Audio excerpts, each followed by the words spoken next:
And a good evening to everybody. Welcome to a very special edition of the Sports Beat with Richard Holdridge, presented by Georgia Alabama Sports Live. I'm coming to you on a late Friday night. In fact, we just hit midnight. It is Saturday morning. But this is a special edition because I did not do a show last night or this morning because of Hurricane Helene. I was actually out of state and I was traveling. And so I decided to get on my Facebook Live page and do a show. This is not going to be aired on WQEE as the radio station did play a replay show earlier today. But there's been a lot of sporting events that has happened that I wanted to cover here on this show, including a lot of high school football games that took place this night. And we will have some games that are going to be Saturday afternoon because of Hurricane Helene. And just to give you an update, it did hit Category 4 status, hit landfall right near Tallahassee in Florida. You know, my hearts and prayers go out to just the victims. And it did go through the state of Georgia. A lot of counties in Georgia still don't have power. Augusta was hit really hard, and it went up the center of the state. It missed Columbus for about 50 miles. Columbus didn't get it as bad because they were on the left side of the hurricane.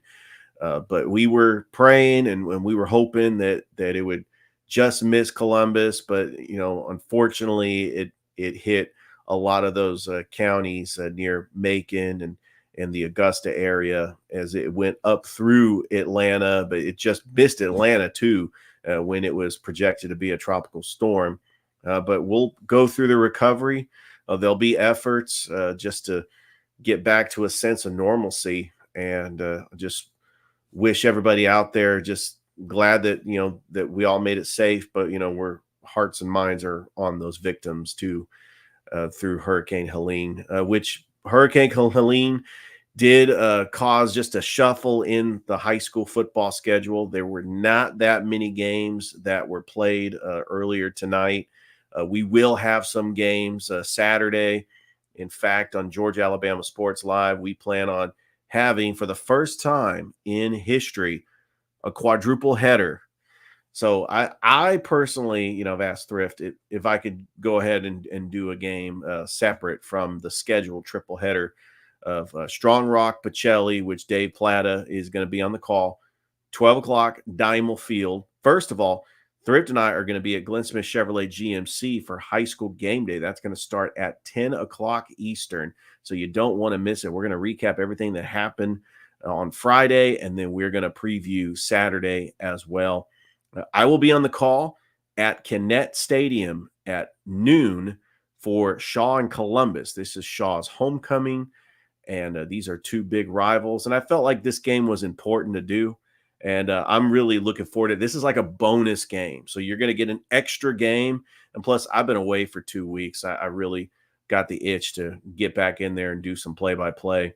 And then at 2 o'clock at Otis Spencer Stadium, Rex Castillo is making his play-by-play debut for Georgia Alabama Sports Live. He is going to be on the call for Carver and Hardaway. And then Rick Beach and Thrift Behringer will be on the call for Northside Harris County. We've had just a crazy night in sports. One of the craziest finishes I've ever witnessed in college football, as Miami survives against Virginia Tech. Was it a catch? Was it not a catch? The refs first said it was a catch. I thought Virginia Tech won the game. I thought Virginia Tech had their biggest win in 10 years over a top 10 team on the road. And Miami made a lot of mistakes. They should have put this game away, but the 2 turnovers really hurt them. But Cam Ward able to come back and get the victory, and Miami survives somehow, some way, and they are still one of the favorites. On Monday, when I do my college football playoff projection, I was getting ready to take them off that list and add Clemson, because I just thought that, you know, Miami losing a game is really going to hurt their college football playoff chances. But now I still think Miami runs the table. I think they go undefeated, and I don't necessarily think that they're just going to get the number 3 seed. If they go undefeated, they might have a better record than Ohio State or Texas or one of the teams that is projected to be a number 1 or number 2 seed. They might be as high as maybe a number 2 seed. But it's still early to say the U is back. They just have a special quarterback, Cam Ward, who had many opportunities. He entered the transfer portal from Washington State. He had many opportunities to go anywhere he wanted, and he chose to go to the Miami Hurricanes, which in the long run, I think it's going to save Mario Cristobal's job. As for Virginia Tech, I know that they have got to be heartbroken. They were going into this game 2-2 on the season. They were playing their ACC opener, and they dropped a game they felt they should have won. That should have been a catch, in my opinion. Anyway, switching gears, Atlanta Braves get a big win over the Kansas City Royals. Meanwhile, the Mets and the Diamondbacks lose. So I'll look at the wild card race. How about the Detroit Tigers winning and making the playoffs for the first time in 10 years? And the state of Michigan is on fire. There's so much pressure on the Detroit Pistons and the Red Wings to actually do something next season, because you got the Lions in the NFC Championship. Michigan wins a national title, and now the Tigers are in the playoffs. How about that? Like the great Mel Allen used to say, the famous Yankees broadcaster. Anyway, I'll talk about the baseball playoffs. WNBA, 2.5 million people saw Caitlin Clark in that WNBA playoff game. Now, I know that she's eliminated, but I'm hoping that audience that went to go see Caitlin Clark sticks around, because we got some fantastic WNBA matchups, including a rematch of the WNBA finals between the Las Vegas Aces and the New York Liberty. And A'ja Wilson, what can you say? She is awesome. The greatest WNBA player right now is playing. Nobody's playing better than A'ja Wilson. And I think that the Las Vegas Aces three-peat. I honestly do. I know the Liberty are the best team right now, but I honestly think that the Aces three-peat, because like the great Rudy Tomjanovich says, don't ever underestimate the heart of a champion. I'll also have picks. This is Friday night, and I know that we got some college football games that are happening, and then we got some NFL games. I'm going to make some predictions. Yes, you're going to see it right here on the Sports Beat. And this is a fun show. This is my 918th episode. Now, I wouldn't have done 918 episodes if this wasn't fun. I'm having fun every time I do this show, and I love producing it. I mean, I don't have a producer behind the scenes. Actually, Chris Gates actually did the intro for me. There are some people that actually help me, like with graphics and producing. But when it comes to actually doing the show, it's just me and the microphone. And I love doing it. I kid around, and sometimes I say I'm the Tommy Wiseau of sports broadcasting. If anybody doesn't know who that is, I mean, he was the director, producer, star of one of the worst movies of all time, The Room. Anyway, all right, I'm kind of getting off subject. I will get into high school football. I have some pretty cool graphics for that. In fact, I do want to, I talked about Virginia Tech, Miami. I do want to talk about the wild card race, because right now, as we speak, the Atlanta Braves and the New York Mets are tied for the 6th and final spot.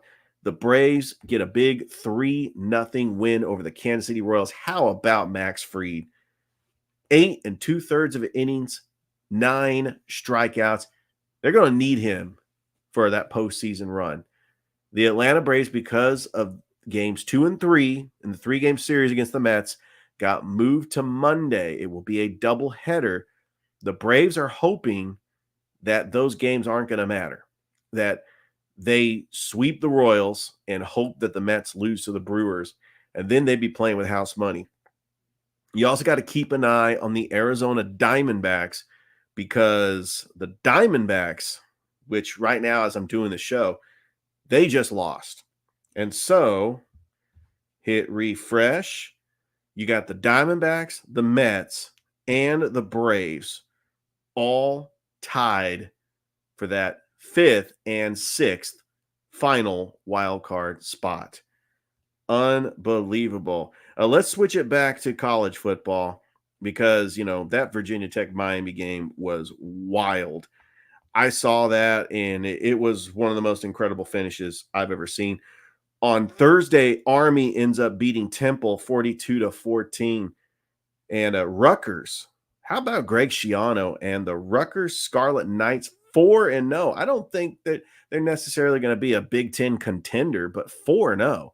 I mean, you don't think Greg Schiano is doing great things back at Rutgers? I mean, I know people don't like retreads, but Greg Schiano back at Rutgers is making a big difference. Jed Fish is struggling a little bit at Washington. He's not Kalen DeBoer. Washington's already 3-2. Wow. And I do want to say something about Army, because Army 4-0 for the first time since the 1950s. And to top it all off, Army is in the American Athletic Conference with Navy, who's also 3-0. Look, say what you want. I mean, the service academies and Clemson are the only teams in college football who don't utilize the transfer portal. The fact that you got two service academy schools that are undefeated and they don't have the transfer portal, that tells you they've got great coaches and their team has great discipline. Service academies usually are less penalized and they have smart, high IQ football players. I highly think that we could see, for the first time in a long time, the Army-Navy game, which is played a week after all those conference championship games. We could see that possibly be a game where the winner of that game gets the final group of 5 berth in the college football playoff. That would be incredible if it was either Army or Navy. Anyway, I'm going to go ahead and get to the NFL. We did have a Thursday night game. The Dallas Cowboys survived at MetLife Stadium against the Giants. How about Malik Neighbors? He might win Offensive Rookie of the Year. He is amazing. Cowboys, they do take some losses. Micah Parsons and DeMarcus Lawrence are going to be out. Micah Parsons has got like a high ankle sprain. If the Cowboys have Micah Parsons gone for a couple of games, I mean, they play the Steelers next on Sunday night. They play the Lions. They play the 49ers. They play the Falcons. Their schedule is going to get very tough. And I don't necessarily think the Cowboys are the same team as they were under Dan Quinn, who was the defensive coordinator, and those 3 straight 12-5 years. They're just not the same. And, if you're decimated by injuries, it's hard to overcome. All right. I know I really procrastinated long enough. I just want to throw up those graphics. I mean, this is the reason why I'm here on a late Friday night / Saturday morning to talk some high school football. We've had some high school football around the Chattahoochee Valley that, a lot of these games got moved to Saturday. Some got moved to Monday. Some, like Spencer and Kendrick and Jordan and Sumter County, they moved their games up to Wednesday. I already talked about those on the show earlier. My last show I did, which was Thursday morning. But let's go ahead and talk about the Brookstone Cougars getting a huge win over Calvary.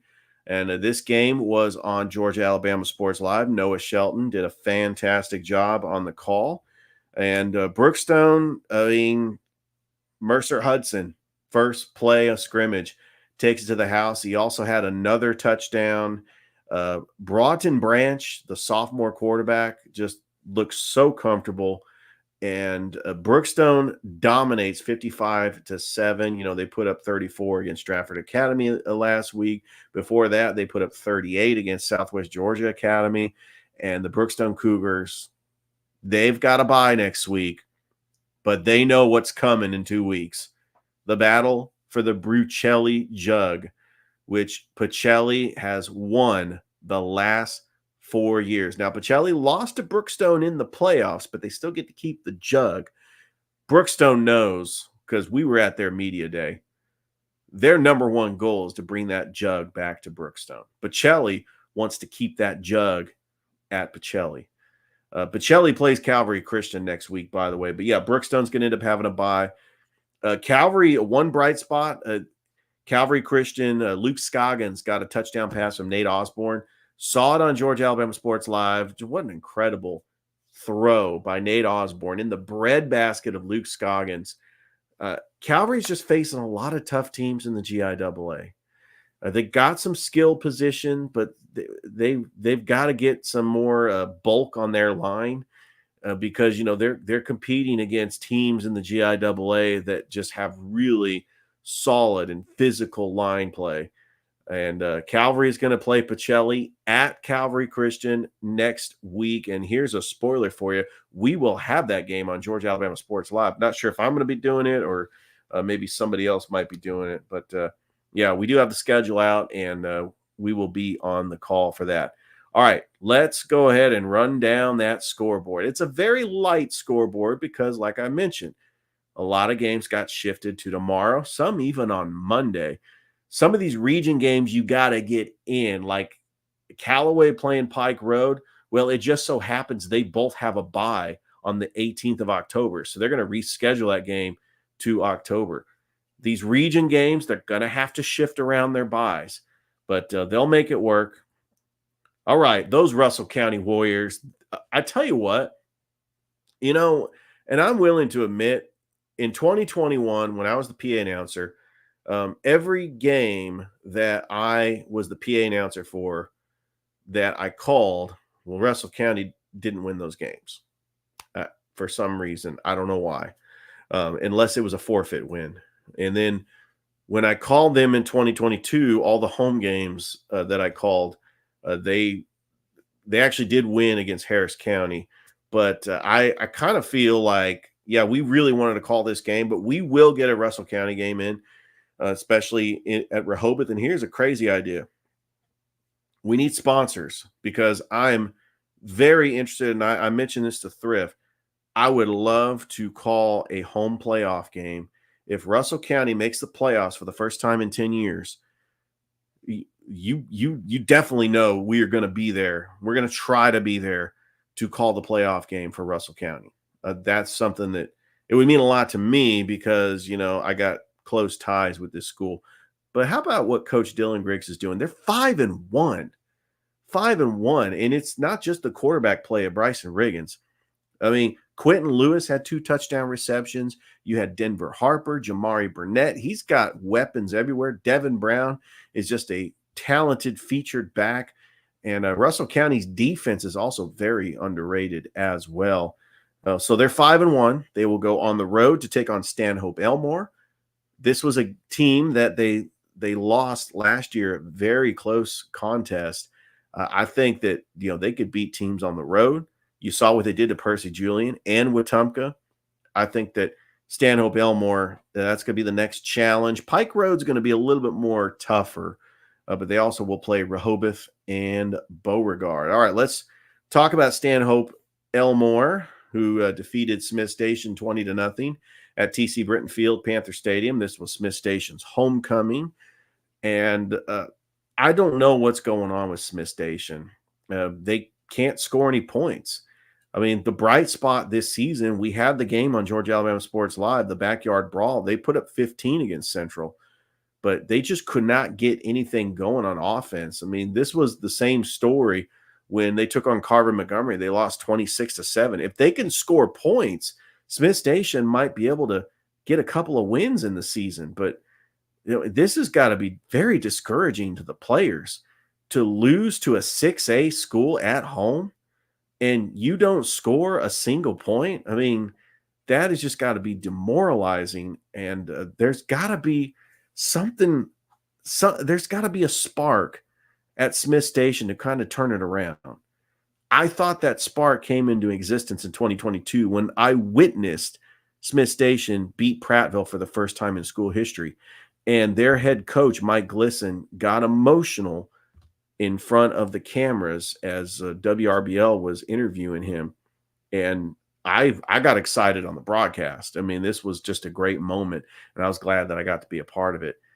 They haven't really used that to motivate them the next couple of years. I mean, they've had some tough years, but I want to see Smith Station turn it around. I mean, we definitely want to see all the teams in the Chattahoochee Valley do well. It would be great to see Smith Station do well again, but they are in a very tough region. And I understand that. But like I said before the season started, when you play Shaw, Valley, Stanhope, Elmore, all these schools are lower classification than you. You need to win these games.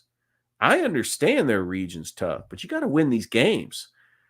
All right, let's go ahead to Beulah, who snapped a 2-game losing streak, and they defeated Lochapoka 28-15. The Beulah Bobcats are now 4-2 on the season. Now, this was a non-region game because Lochapoka is in 2A. But Beulah, if they want to make the playoffs, I mean, they got to beat teams like Randolph County, Dadeville, you got BB Comer, Childersburg, hopefully, Beulah, who's, building their program, they've take their lumps and they realize that, after losing to Glenwood last week, they were able to bounce back and get another win. Speaking of Glenwood, the game against Wadley was canceled because of the road conditions and the wet field at Wadley. And so that is canceled, and they will not remake that game because it was a non-region game. So Glenwood is going to be undefeated going into that game against Randolph County next week. That will be at the Swamp. In fact, that's Glenwood's homecoming. So yay, we're excited about that. All right. Couple more games that I want to talk about. Oh, by the way, you had Lynette ended up losing to Hanley. We had Opelika ended up beating Pike Road. I don't have a graphic for those. All right, let's talk about the games that we are going to be at. This incredible quadruple header that Georgia Alabama Sports Live is going to be a part of. Dave Plata will be on the call for Strong Rock Pacelli. Pacelli did lose to Whitfield Academy 27-15 last week, but they know that this is a big region game. And then they got Calvary Christian next week. And then after that, they got Brookstone. They've got some 3 key region games coming up in the next 3 weeks. And Pacelli knows that it's very important that they can get this win. I will be at the call on Georgia Alabama Sports Live, Kinnett Stadium, as Columbus taking on Shaw. I'm excited about that. And then down at Otis Spencer Stadium, 2 o'clock kickoff. Remember, the Pacelli Shaw games are at noon. We've got Hardaway at Carver, a rivalry game. 2 o'clock, Otis Spencer Stadium.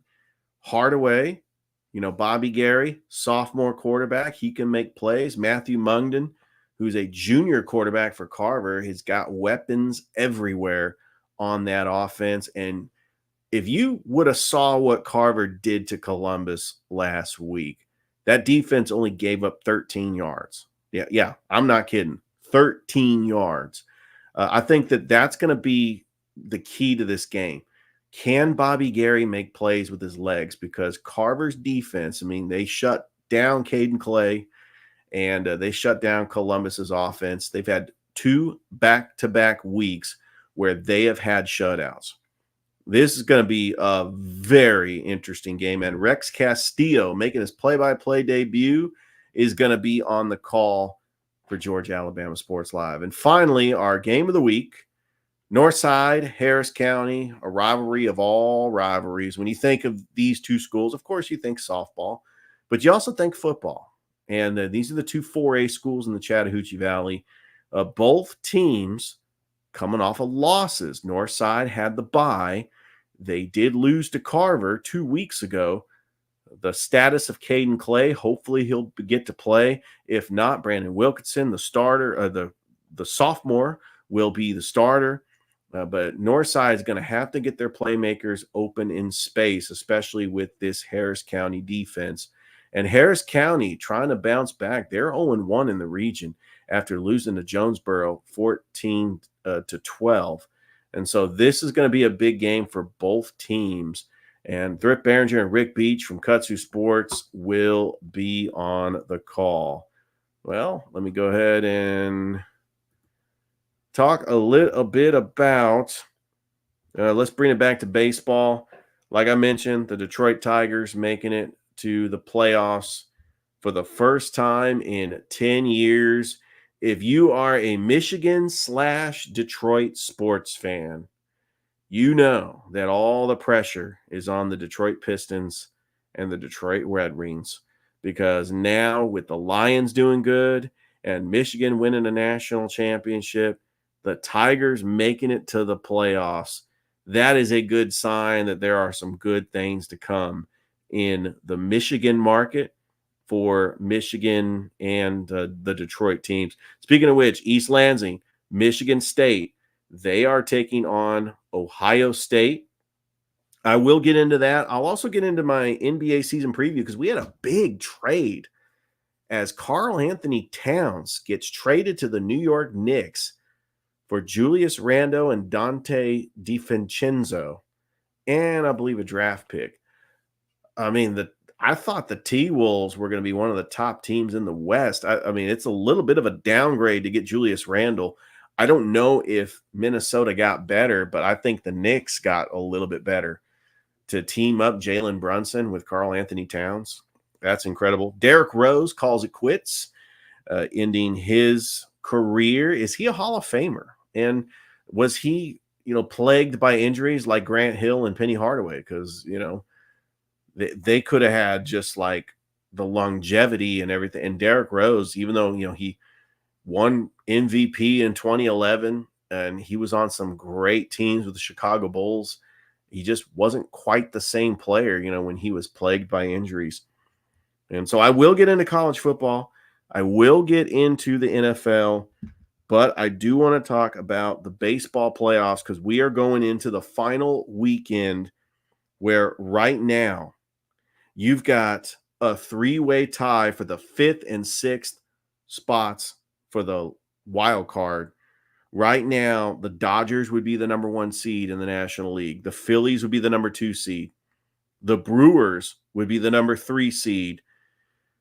And then you got, I'm going to say, the Padres would be the number 4 seed. And then you got a three-way tie between the Braves, Mets, and Diamondbacks. Let's say if the Braves just win out, looks like they're going to play the Padres in the wild card round. And it's going to be up to either the Mets or the Diamondbacks, which, by the way, the Diamondbacks made it to the World Series last year. So anything is possible.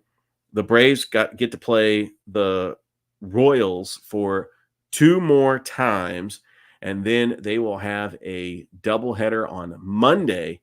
And hopefully this series is not going to decide who gets into the wild card, because I still think, both the Braves and the Mets can both get in the wild card, because what if the Diamondbacks end up losing all their games? So this is a very exciting pennant race. I'm going to go look at the American League because the Yankees have the number 1 seed, and they still, they're still fighting for home field advantage with the Cleveland Guardians. The Guardians are just a game back from the Yankees. And look, say what you want about the Yankees. They haven't won the World Series since 2009. This team has probably got their best shot, especially with Garrett Cole. And then, adding Juan Soto, you got Anthony Rizzo, you got Giancarlo Stanton and Aaron Judge. I mean, they've got some incredible bats. But I'm here to tell you, I saw the Yankees when they won those 4 World Series in 5 years. They didn't do it with the big payroll. They did it with homegrown talent who were high IQ baseball players. I'm talking about Derek Jeter, Jorge Posada, Bernie Williams, Andy Pettit. I mean, Mariano Rivera, who's one of the greatest closers of all time, if not the greatest closer of all time. That's why the Yankees won all those World Series. And Joe Torre is a Hall of Fame manager. I just don't know if Aaron Boone is a Hall of Fame manager. And if the Yankees don't win the World Series this year, what's going to be the narrative? You haven't won a World Series since 2009. And before that, I mean, this is the longest stretch. This is a 24-year stretch where the Yankees have only won 1 World Series since 2000. I don't know what to say. Maybe they're just not the team of this century. kind of like, the Boston Red Sox have won 4 World Series titles.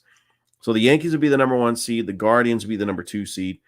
The Astros, who have made it to at least to the ALCS every year since 2017 when they won the World Series.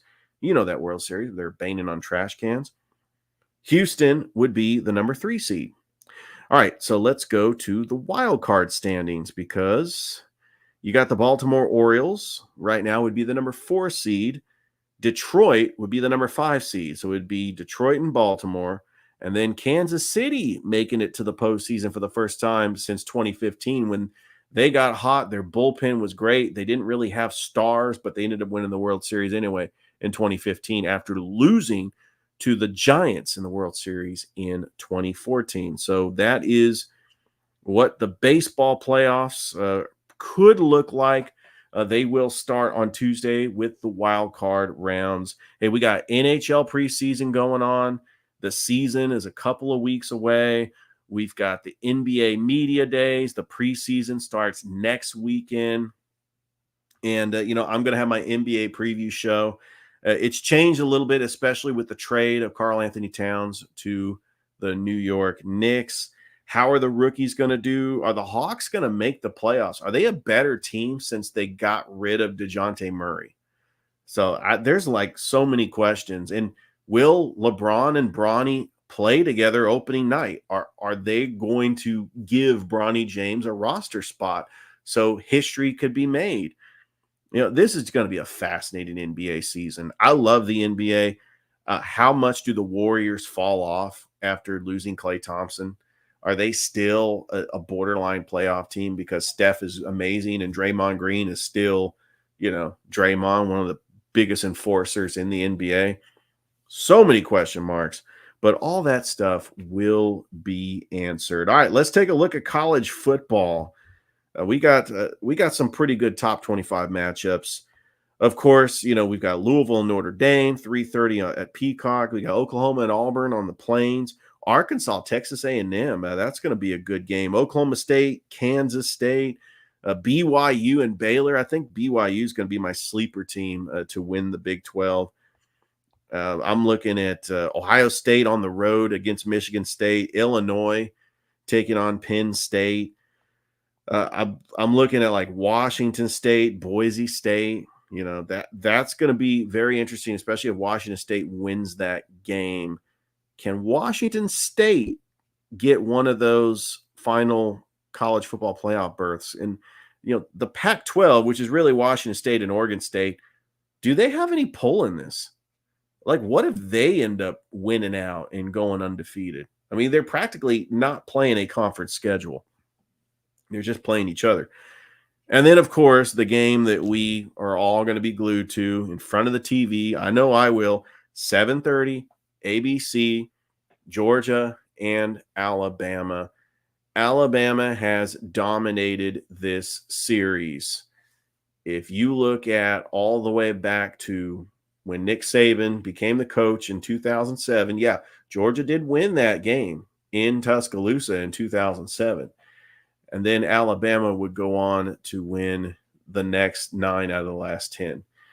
Look, Georgia, they did get that national championship. We all remember the score, 33-18. But I'm here to say there's a lot of what ifs in that game because if Jamison Williams does not get hurt, I think that score is a lot closer. And I think that Alabama actually moves the ball on Georgia even more efficient. And Georgia might have to try to get more plays. Stetson Bennett was just a special quarterback. He made a lot of mistakes. Don't get me wrong. There was a game where he was facing Alabama. He threw 3 interceptions. And, he did have some breaks, and Georgia had some breaks.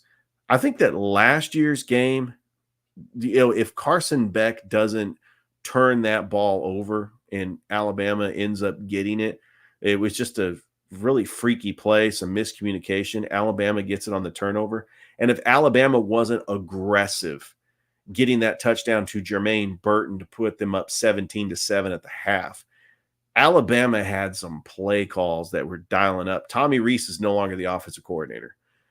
How does Alabama under Kalen DeBoer, how do they handle probably the best defense that they're going to face this season so far, up to this point, I don't think Alabama has faced a defense like Georgia.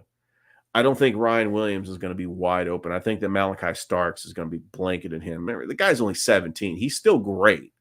And Alabama, they got Jam Miller and they've got Haynes. They got some good running backs. The offensive line is continuing to get better. Georgia might not have Mykel Williams, but Georgia's not going to have Tate Ratledge. Does Alabama put pressure on Carson Beck? Carson Beck does not have any outside receivers. There's no more Ladd McConkey. There's no A.D. Mitchell. There's no Brock Bowers. Georgia's going to have to grind this one out. You're going to have to get the ball to Trevor Etienne. You're going to have to get Trevor Etienne open in space, making plays. I've seen Tyler Van Dyke, that first possession, Wisconsin, move the ball in Alabama's defense. Georgia's going to have to move the ball in Alabama's defense at will if they want to win this game. I think it's going to be a close game. This might be the game of the year. But I'm picking Alabama to win this game just because they're playing at home. This is the first time that they are a underdog at home since 2007. There's just a lot of great players for Alabama that are not going to allow themselves to lose this game. And I don't think Georgia's playing their best football right now.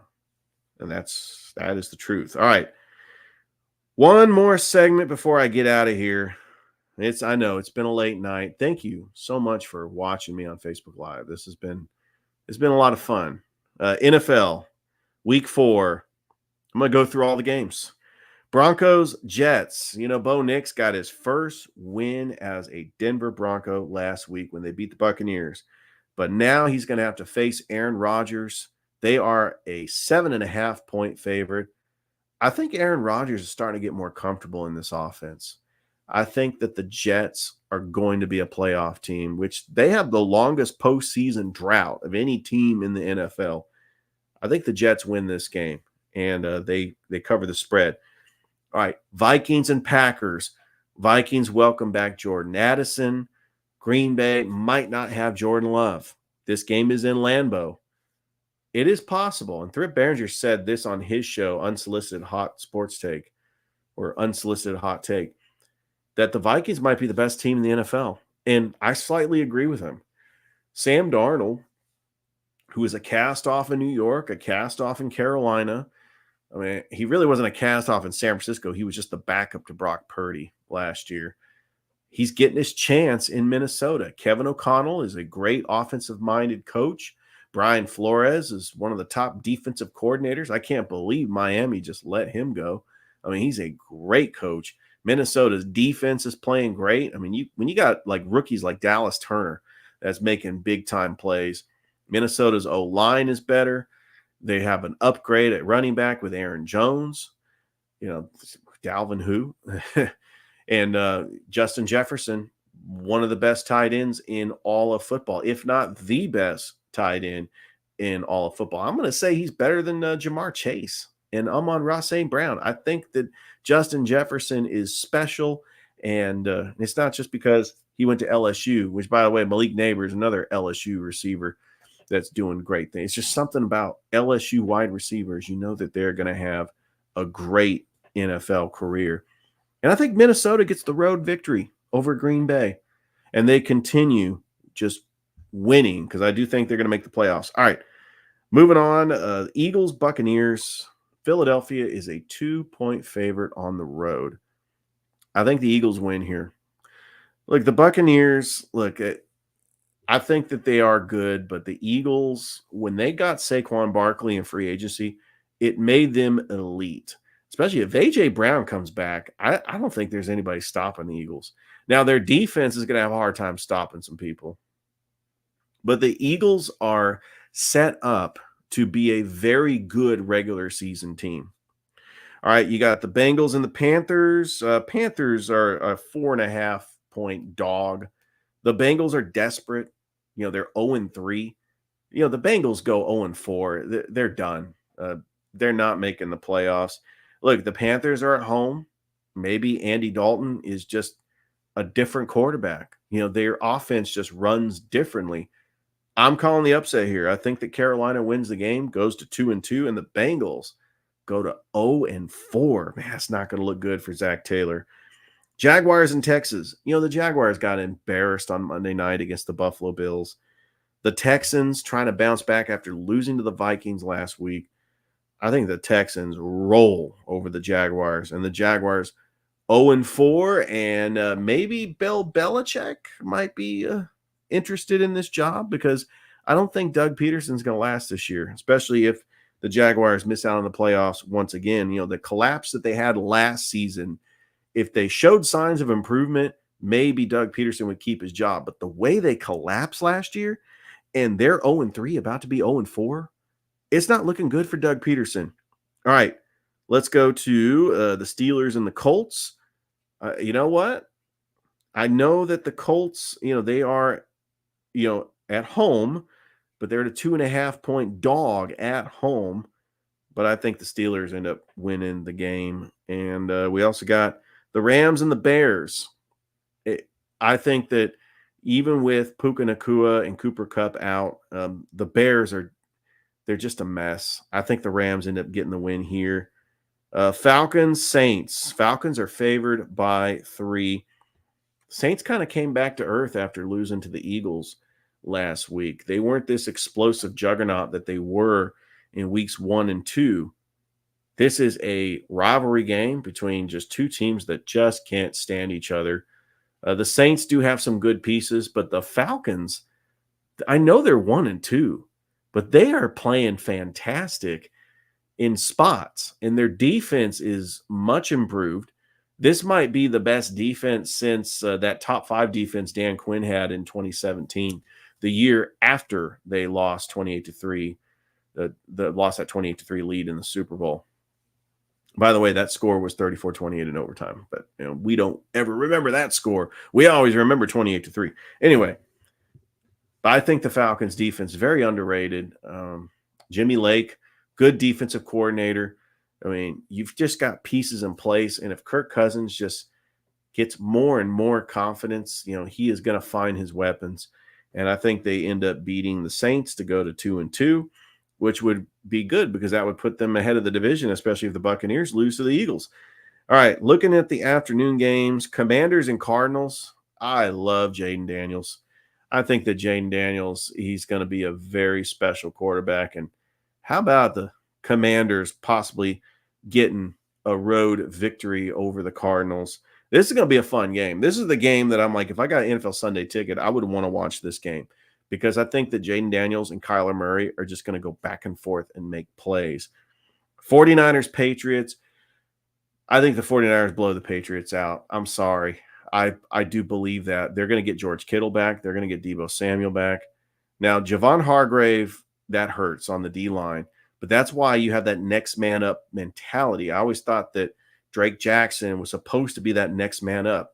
They got Leonard Floyd. They've got the Collins guy that they got from Houston, Nick Bosa. Obviously, they got some good pieces.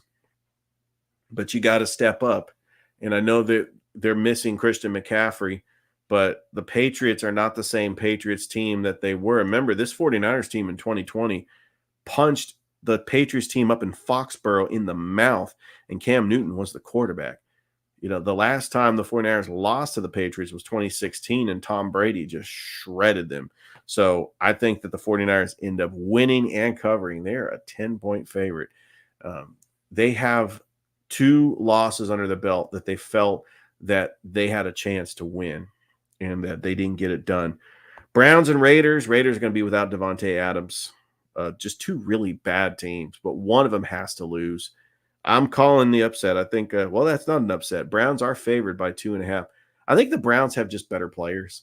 I think the Browns end up getting the win over the Raiders. Chiefs and Chargers, on paper, this would look like just the game of the year. I mean, it's Kansas City, it's Los Angeles.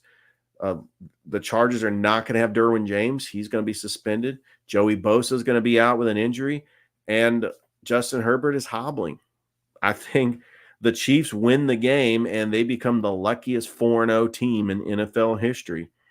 The Sunday night game is going to be really awesome. Bills and Ravens. You got Josh Allen, Lamar Jackson. I do think that the Ravens end up getting the win because they're at home.